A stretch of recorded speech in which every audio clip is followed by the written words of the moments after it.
ಕಳೆದ 2-3 ತಿಂಗಳಿಂದ ನಾನು ಫೋನ್ ಮಾಡಿ ಇಲಾಖೆಯ ನಮ್ಮ ಮಂತ್ರಿಗಳನ್ನ ಕೇಳಿ ಯಾಕೆ ಬಿಡುಗಡೆ ಆಗಿಲ್ಲ ಅಂತ ಹೇಳಿ ಕೇಳಿದಾಗ ಕಳೆದ ಅವಧಿ ಅಂದ್ರೆ ಇಂದಿನ ಸರ್ಕಾರ ಏನು ನೀಡಬೇಕಾಗಿತ್ತು ಅವರು ಬಾಕಿ ಇಟ್ಕೊಂಡು ಹೋಗಿದ್ರ ಪರಿಣಾಮ ಇವತ್ತು ಆ ಹೊರೆ ಇವತ್ತು ನಮ್ಮ ಸರ್ಕಾರದ ಮೇಲೆ ಬಿದ್ದಿದೆ.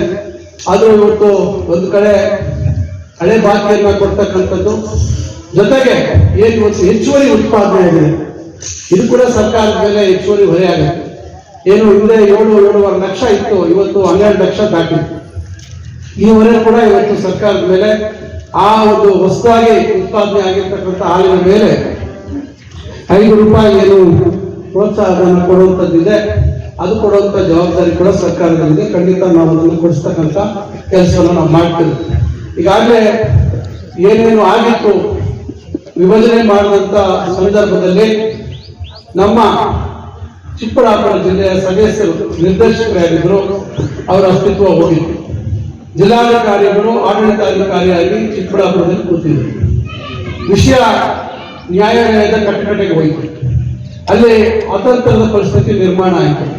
ನಂದೇಗೌಡರು ಹೇಳಿದ್ರು, ನಮ್ಮ ಸದಸ್ಯರಲ್ಲಿ ಹೋಗಿ ಸೈನ್ ಹಾಕ್ಬೋದು, ಯಾವುದೇ ಚರ್ಚೆಗಳಲ್ಲಿ ಭಾಗವಹಿಸ್ತಕ್ಕಂಥದ್ದಕ್ಕೆ ಸಾಧ್ಯ ಆಗಲಿಲ್ಲ. MVK ಗೋಲ್ಡನ್ ಡೈರಿ ಮಾಡುವಂಥದ್ದಕ್ಕೆ ಅವಕಾಶ ಕೊಡಲಿಲ್ಲ ಹಿಂದಿನ ಸರ್ಕಾರ.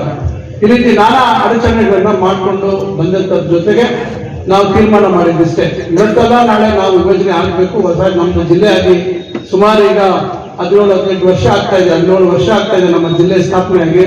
ಇವತ್ತಲ್ಲ ನಾಳೆ ನಾವು ನಮ್ಮದೇ ಆದಂತಹ ಒಂದು ಸ್ವಂತ ವ್ಯವಸ್ಥೆಗಳನ್ನು ನಾವು ಮಾಡ್ಕೋಬೇಕಾಗುತ್ತೆ ಅಂತಕ್ಕಂಥದ್ದು ನಮ್ಗೆಲ್ಲರಿಗೂ ಅರಿವಿದೆ.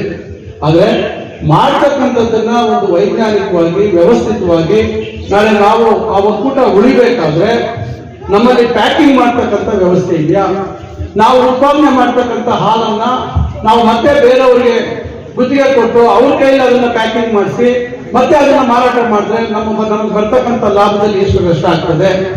ಇವೆಲ್ಲವನ್ನ ನಾವು ಯೋಚನೆ ಮಾಡಬೇಕು. ಯಾವುದೇ ಒಂದು ವಿಭಜನೆ ಮಾಡ್ತಕ್ಕಂಥ ಏನು ಒಂದು ಮನೆ ಒಂದು ಆಸ್ತಿಗಳ ವಿಭಜನೆ ಆದಂತ ಸಂದರ್ಭದಲ್ಲಿ ಯಾವ ರೀತಿ ಏನು ಸಾಲ ಅಥವಾ ಲಾಭ ಮತ್ತೊಂದು ಎಲ್ಲವನ್ನ ನಾವು ಗಮನದಲ್ಲಿಟ್ಕೊಂಡು ಮಾಡಬೇಕು. ಆ ರೀತಿ ಯಾವುದೇ ಒಂದು ವ್ಯವಸ್ಥೆ ಮಾಡದೆ ತರಾತುರಿಯಲ್ಲಿ ವಿಭಜನೆ ಮಾಡ್ತಕ್ಕಂಥ ಒಂದು ಕ್ರಮ ಆಗಿತ್ತು.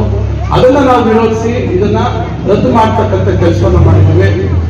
ಈಗ ಮತ್ತೆ ವಿಭಜನೆ ಮಾಡ್ತಕ್ಕಂಥ ಪ್ರಕ್ರಿಯೆಯನ್ನು ಪ್ರಾರಂಭ ಮಾಡಬೇಕು ಅಂತಕ್ಕಂಥ ಎಲ್ಲ ಚಿಂತನೆಯನ್ನು ಮಾಡಿಕೊಂಡು ಈಗ ಅದಕ್ಕೆ ಪ್ರಯತ್ನಗಳು ಮಾಡ್ತಾ ಇದ್ದೀವಿ. ಈಗಾಗಲೇ ನಿನ್ನೆ 120 ಕೋಟಿಗೂ ಹೆಚ್ಚು ಏನು ನಮಗೆ ಪ್ಯಾಕಿಂಗ್ ಯೂನಿಟ್ಗೆ ಕೊಡ್ತಕ್ಕಂಥದ್ದಕ್ಕೆ ನಿನ್ನೆ ಸಭೆಯಲ್ಲಿ ತೀರ್ಮಾನ.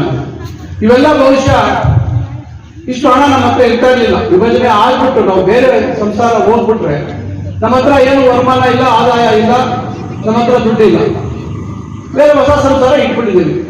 ನಾವು ಆ ಸಂಸಾರ ಕಟ್ಕೊಂಡು ಮತ್ತೆ ನಾವು ಲಾಭದಾಯಕ ಮತ್ತು ಹೊಸದಾಗಿ ಪ್ರಾರಂಭ ಮಾಡಿಕೊಂಡು ಮತ್ತೆ ಯಾವಾಗ ನಾವು ಅದನ್ನು ಸ್ಥಾಪನೆ ಮಾಡುವಂಥದ್ದು. ಇವತ್ತು ನಮ್ಮೆಲ್ಲರ ಶ್ರಮ, 2 ಒಕ್ಕೂಟ ಏನು 2 ಜಿಲ್ಲೆ ಒಟ್ಟಿಗೆ ಏನಿತ್ತು ಅಥವಾ ಅವಿಭಜಿತ ಕೋಲಾರ ಜಿಲ್ಲೆ ಇತ್ತು, ಇಷ್ಟು ವರ್ಷಗಳ ನಮ್ಮೆಲ್ಲ ಒಗ್ಗೂಟಿಕೆ ಮತ್ತೆ ನಮ್ಮ ಈ ಒಂದು ಆಡಳಿತ ಮಂಡಳಿಯ ಒಂದು ಏನೋ ರೈತರ ಪರವಾಗಿರ್ತಕ್ಕಂಥ ನಿಲುವುಗಳ ಒಂದು ಕಾರಣದಿಂದ ಇವತ್ತು ಅಷ್ಟು ಹಣ ಅಲ್ಲಿ ಶೇಖರಣೆ ಆಗಲಿಕ್ಕೆ ಸಾಧ್ಯ ಆಗಿದೆ. ಇವನ್ನೆಲ್ಲ ಗಮನದಲ್ಲಿಟ್ಕೊಂಡು ನಾವು ವಿಭಜನೆ ಮಾಡ್ತಕ್ಕಂಥದ್ದು ಮಾಡ್ಬೇಕು. ಸ್ವಲ್ಪ ಬುದ್ಧಿವಂತಿಕೆ ಇರಬೇಕು. ಇವತ್ತು ನಮ್ಮ ಭಾಗದಲ್ಲಿರ್ತಕ್ಕಂಥ ರೈತರಿಗೆ ಅದು ಕೋಲಾರ ಒಕ್ಕೂಟ ಆಗ್ಬೋದು, ಇನ್ನೊಂದಾಗ್ಬೋದು. ಇವತ್ತೆಲ್ಲ ಕಡೆ BMCಗಳಿದ್ದಾರೆ.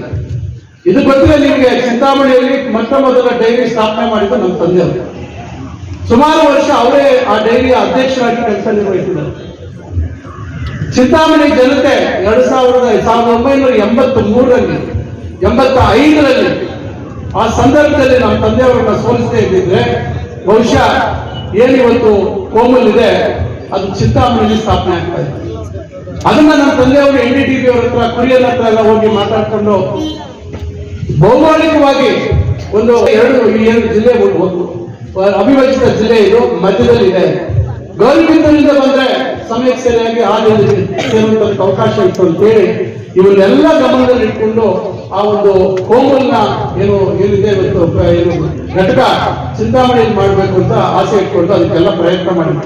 ಆದ್ರೆ ಆ ಸಮಯಕ್ಕೆ ಅವರು ಸೋತೋದ್ರು ಚುನಾವಣೆ 1985ರಲ್ಲಿ.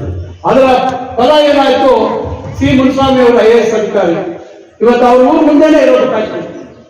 ಅವರು ಈ ಒಂದು ಕೋಆಪರೇಟಿವ್ ಇಲಾಖೆಯಲ್ಲಿ ಒಬ್ಬ MD ಆಗಿದ್ರು ಅಂತ ಕಾಣಿಸುತ್ತೆ, ಕಾರ್ಯದರ್ಶಿ ಆಗಿದ್ರು. ಅವ್ರೇನ್ ಮಾಡಿದ್ರು, ಅವ್ರ ಈ ತರ ನಮ್ಮೂರ್ ಮುಂದೆ ಬರ್ಲಿ ಅಂತ ಎತ್ಕೊಂಡಾಗ ಅಲ್ಲಿ ಕೋಲಾರದಿಂದ ಆಚೆ ಮುಳುಬಾಗಲ್ ರೋಡ್ ಮಾಡ್ಕೊಂಡು ನಷ್ಟ ಯಾವ ರೀತಿ ಆಗುತ್ತೆ ಅನ್ನೋದಕ್ಕೆ ಯಾವ ಸಮಯ ಯಾವ ಸಂದರ್ಭದಲ್ಲಿ ಸರಿಯಾದ ತೀರ್ಮಾನಗಳು ತೆಗೆದುಕೊಳ್ಳದಂತ ಸಂದರ್ಭದಲ್ಲಿ ಏನು ನಷ್ಟಗಳು ಆಗ್ಬೋದು ಅನ್ನೋದಕ್ಕೆ ಇದೊಂದು ಉದಾಹರಣೆ.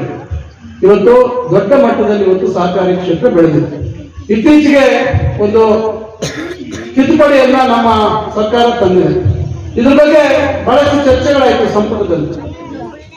ಏನು ನಮ್ಗೆಲ್ರಿಗೂ ಗೊತ್ತಿದೆ, ಇವತ್ತು ಇಲ್ಲಿ ತಮ್ಮಲ್ಲಿರ್ತಕ್ಕಂಥ ಷೇರುದಾರರ ಸಂಖ್ಯೆ ಸುಮಾರು ಸದಸ್ಯರು 360 ಒಟ್ಟು ಷೇರುದಾರರು, ಹೌದಲ್ವಾ?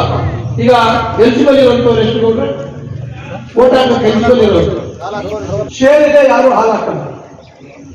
ಇವತ್ತೇನೋ ಅದಕ್ಕೆ ಸಂಘಗಳು ಸಹಕಾರಿ ಸಂಘಗಳು ಉಳಿತಾವ ಅಂತಕ್ಕಂಥದ್ದನ್ನ ನೀವು ಯೋಚನೆ ಮಾಡಬೇಕು. ಇದಕ್ಕೆ ಏನು ವೈದ್ಯನಾಥನ ಒಂದು ಸಮಿತಿಯ ವರದಿಯಂತೆ 2013ರಲ್ಲಿ ಕಡೆ ನನ್ನ ಆ ಒಂದು ಸಮಯದಲ್ಲಿ ಕಡೆ ವಿಧಾನಸಭೆ ಅಧಿವೇಶನ ಬೆಳಗಾವಿಯಲ್ಲಿ ನಡೆದಂತ ಸಂದರ್ಭದಲ್ಲಿ ಈ ವೈದ್ಯನಾಥನ ವರದಿಯನ್ನ ಒಪ್ಪಿಕೊಂಡ್ರು ಸಂದರ್ಭದಲ್ಲಿ. ಅದಾದ ನಂತರ ಏನಾಯ್ತು, ಯಾರು ಹಾಲು ಹಾಕ್ತಾರೆ ಏನು 105 ವರ್ಷದಲ್ಲಿ 180 ದಿವಸ ಯಾರು ಹಾಲು ಹಾಕ್ತಾರೆ ಅವ್ರಿಗೆಲ್ಲರೂ ಮತ ಚಲಾವಣೆ ಮಾಡ್ತಕ್ಕಂಥ ಅಧಿಕಾರ. ಯಾರು ಹಾಕಲ್ಲ. ಆಮೇಲೆ GBM 3 GBM ತಿದ್ದುಪಡಿ ತಂದಾಗ 3 ಇತ್ತು. ಆಮೇಲೆ 2 GBM ಕಡ್ಡಾಯವಾಗಿ ಅದನ್ನ ಭಾಗವಹಿಸಬೇಕು. ಕಾರಣ ಇಷ್ಟೇ, ನಮ್ಮ ಪಾಲ್ಗೊಳ್ಳುವಿಕೆ ಇರಬೇಕು, ನಾವಿದ್ರಲ್ಲಿ ಭಾಗಿಗಳಾಗಿರ್ಬೇಕು. ಇಲ್ಲಿರ್ತಕ್ಕಂಥ ಸಮಸ್ಯೆಗಳು ತೊಂದರೆಗಳು ಇವೆಲ್ಲವನ್ನ ಹೊರತಕ್ಕಂಥದಕ್ಕೆ ನಾವು ಭಾಗವಹಿಸಿ ಚರ್ಚೆ ಮಾಡುವಾಗ ಆಡಳಿತ ನಡೆಸ್ತಕ್ಕಂಥವ್ರು ನಾಳೆ ಜವಾಬ್ದಾರಿಯಿಂದ ನಡ್ಕೊಳ್ತಾರೆ ಅಂತಕ್ಕಂಥದ್ದು. ಈ ರೀತಿ ಬದಲಾವಣೆಗೆ ತಂದಂತ ಸಂದರ್ಭದಲ್ಲಿ ನಾನಾ ಸಂದರ್ಭದಲ್ಲಿ ಬದಲಾವಣೆ ತರಬೇಕು ಅಂತ ಹೇಳಿ ಒಂದು ಲಕ್ಷ್ಮಣ್ ಸವದಿ ಅವರು ಏನೋ ಹಿಂದೆ ಸಹಕಾರಿ ಸಚಿವರಾಗಿದ್ರು, ಈಗ ಹಿರಿಯ ಶಾಸಕರು, ಮಾಜಿ ಮುಖ್ಯಮಂತ್ರಿಗಳು, ಸಹಕಾರಿ ಕ್ಷೇತ್ರದಲ್ಲಿ ಅನುಭವ ಇರ್ತಕ್ಕಂಥವರು ಒಂದು ಉಪಸಮಿತಿಯನ್ನು ಮಾಡಿ ಅವರು ವರದಿ ಕೊಟ್ಟಿರ್ತಾರೆ. ಅಲ್ಲಿ ಏನಾಗ್ಬಿಟ್ಟು ಎಲ್ಲಾ ಷೇರುದಾರರಿಗೆ ಓಟ್ ಕೊಡ್ಬೇಕು ಅಂತ ಹೇಳಿ ನಾನು ಒಬ್ಬನೇ ವಿರೋಧ ಮಾಡಿದೆ. ನಾನು ಹೇಳಿದೆ, ಇಲ್ಲ, ಇವತ್ತು ಚುನಾವಣೆಗಳು ಬೇರೆ ಬೇರೆ ರೀತಿ ನಡೀತಾ ಇದೆ. ಹಾಲು ಒಕ್ಕೂಟದ ಚುನಾವಣೆಗಳು, ನಾಳೆ ಯಾರು ಹಾಲು ಹಾಕೋದಿಲ್ಲ ಅವರು ತೀರ್ಮಾನಗಳನ್ನು ಮಾಡಿ ಒಕ್ಕೂಟಗಳು ದಾರಿ ತಪ್ಪತಕ್ಕಂಥ ಕೆಲಸ ಆಗ್ತದೆ, ಇದಾಗೋದೇ ಇಲ್ಲ ಅಂತ ಹೇಳಿದಾಗ ಕಡೆಗೆ ಆಯ್ತು ತಿದ್ದುಪಡಿ ಆಗಲಿ, ರೂಲ್ಸ್ ಫ್ರೇಮ್ ಮಾಡುವ ಸಂದರ್ಭದಲ್ಲಿ ನಿಯಮಗಳನ್ನ ಜಾರಿ ಮಾಡತಕ್ಕಂಥ ಸಂದರ್ಭದಲ್ಲಿ ಏನಿವತ್ತು ನಮ್ಮ ಸಹಕಾರಿ ಕ್ಷೇತ್ರದಲ್ಲಿ ನಮ್ಮ VSSL ಸೊಸೈಟಿ ಅಥವಾ ಏನು ನಮ್ಮ ಬೇರೆ ಬೇರೆ ಸೊಸೈಟಿಗಳಲ್ಲಿ ಸಾಲಗಾರರ ಅಲ್ಲದ ಕ್ಷೇತ್ರ ಇದೆ. ಸಾಲಗಾರರ ಅಲ್ಲದ ಕ್ಷೇತ್ರ ಸಾಲ ಪಡೆಯದೆ ವಿಧಾನಸಭೆಯಲ್ಲಿ ಪಾಸ್ ಆಗಿದೆ, ವಿಧಾನ ಪರಿಷತ್ತಲ್ಲಿ ಸ್ವಲ್ಪ ತಡೆಯಾಗಿದೆ. ಅದು ಬಹುಶಃ ಮುಂದಿನ ದಿನಗಳಲ್ಲಿ ಬರ್ತದೆ, ಅವತ್ತು ಇವೆಲ್ಲ ಬದಲಾವಣೆಗಳಾಗ್ತದೆ. ಅಂದ್ರೆ ಈಗ ಸಮಸ್ಯೆ ನಮಗೆ ಏನಿದೆ ಅಂತಕ್ಕಂಥದ್ದು ಸ್ಥಳೀಯವಾಗಿ ಹಾಲು ಉತ್ಪಾದಕರ ಸಹಕಾರ ಸಂಘದಲ್ಲಿ ಇರ್ತಕ್ಕಂಥ ಸಮಸ್ಯೆ, ಚುನಾವಣೆ ವ್ಯವಸ್ಥೆ, ಇವೆಲ್ಲವನ್ನ ನೋಡಿದಾಗ ಒಂದು ನಾನು ನಿಮ್ಗೆ ಕೇಳುವಂಥದ್ದು, ಇವತ್ತು ನಿಮ್ಮೂರಲ್ಲಿ ಅಸೆಂಬ್ಲಿ ಎಲೆಕ್ಷನ್ ಆಗ್ತದೆ, ಪಾರ್ಲಿಮೆಂಟ್ ಎಲೆಕ್ಷನ್ ಚುನಾವಣೆ ಆಗ್ತದೆ, ಗ್ರಾಮ ಪಂಚಾಯತಿ ಆಗುತ್ತೆ, ಜಿಲ್ಲಾ ಪಂಚಾಯತಿ ಆಗುತ್ತೆ, ತಾಲೂಕ್ ಪಂಚಾಯತಿ ಆಗುತ್ತೆ. ಎಷ್ಟು ಜನ ಇರ್ತಾರೆ ಪೊಲೀಸ್ನವರು ಮತಗಟ್ಟೆಯಲ್ಲಿ? ಇಬ್ಬರೇ ಇರ್ತಾರೆ, ಒಬ್ರು ಪೊಲೀಸು, ಒಬ್ರು ಹೋಮ್ ಗಾರ್ಡ್ ಇರ್ತಾರೆ. ಅಷ್ಟು ತಾನೆ. ಸುಮಾರು 10,000 ಓಟಿದೆ ನಿಮ್ಮೂರಲ್ಲಿ? 1200 1300 ಓಟಿದೆ ಅಂತ ಇಟ್ಕೊಂಡು ಬರೀ ಇಬ್ಬರೇ ಇರೋ 65 ಜನ ಹಾಲು ಒಕ್ಕೂಟದಲ್ಲಿ ಹಾಲು ಯಾರು ಎಲಿಜಿಬಲ್ ವೋಟರ್ಸ್ ಇದ್ದಾರೆ ಹಾಲು ಉತ್ಪಾದಕ ಸಹಕಾರ ಸಂಘಕ್ಕೆ. ಇದಕ್ಕೊಬ್ರು ಸರ್ಕಲ್ ಇನ್ಸ್ಪೆಕ್ಟರ್, ಇದಕ್ಕೊಬ್ರು ಸಬ್ ಇನ್ಸ್ಪೆಕ್ಟರ್, ಇದಕ್ಕೊಂದು 10-15 ಜನ ಪೊಲೀಸು ಏನ್ ಕಳ್ರ ಏನು ಹಾಲು ಹಾಕೊಳ್ತಕ್ಕಂಥ ಅವರೆಲ್ಲರೂ ಕಳ್ರ, ಅವ್ರಿಗೇನು ಜವಾಬ್ದಾರಿ ಇಲ್ವಾ? ಏನು ಹೊಡೆದಾಡ್ಕೊಂಡು ಕೊಲೆ ಮಾಡ್ಕೊಂಡಿರ್ತಾರ? ಇವೆಲ್ಲ ಹಿಂದಿನಿಂದ ನಡ್ಕೊಂಡು ಬಂದಿದೆ. ನಾನು ಬಹಳಷ್ಟು ಸಂದರ್ಭದಲ್ಲಿ ವಿರೋಧ ಮಾಡಿದ್ದೆ. ಏನ್ರಿ 1250 ಜನ ಇರುವಂತ ನಡೆಯುವಂತ ಓಟಿಗೆ ಒಬ್ಬ ಕಾನ್ಸ್ಟೇಬಲ್ ಒಬ್ಬ ಇರ್ತಾನೆ, 60-70 ಅಥವಾ 300 ಜನನೇ ಇಟ್ಕೊಳ್ಳಿ ಇರುವಂತ ರೈತರ ಒಂದು ಚುನಾವಣೆಗೆ ಇಷ್ಟೆಲ್ಲ ಪೊಲೀಸ್ ವ್ಯವಸ್ಥೆ, ಅವರಿಗೆ ಒಬ್ಬೊಬ್ಬರಿಗೆ ಇಷ್ಟು ಖರ್ಚು.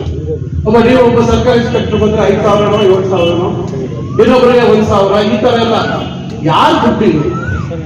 ರೈತರು ಹಾಲು ಹಾಕಿ ಅದ್ರ ಬಂದಿರ್ತಕ್ಕಂಥ ಸಂಘಕ್ಕೆ ಬಂದಿರತಕ್ಕಂಥ ಲಾಭದ ದುಡ್ಡಲ್ಲಿ ಚುನಾವಣೆ ದುಬಾರಿ ಆದ್ರೆ ನಾಳೆ ಏನ್ ಉದ್ಧಾರ ಮಾಡ್ತೀವಿ? ಈ ರೀತಿ ಬಿಲ್ಡಿಂಗ್ ಕಟ್ಟಲಿಕ್ಕಾಗುತ್ತಾ? ಈ ರೀತಿ BMC ಮಾಡ್ಲಿಕ್ಕಾಗುತ್ತಾ? ಇವತ್ತು ವಿಲ್ಕಿಂಗ್ ಯೂನಿಟ್ ಇದು ಮಾಡ್ಲಿಕ್ಕಾಗುತ್ತಾ? ಯಾವುದು ಮಾಡ್ಲಿಕ್ಕೆ ಆಗೋದಿಲ್ಲ. ಇದರಿಂದ ಇವೆಲ್ಲ ಕೆಲವೆಲ್ಲ ವಿಚಾರ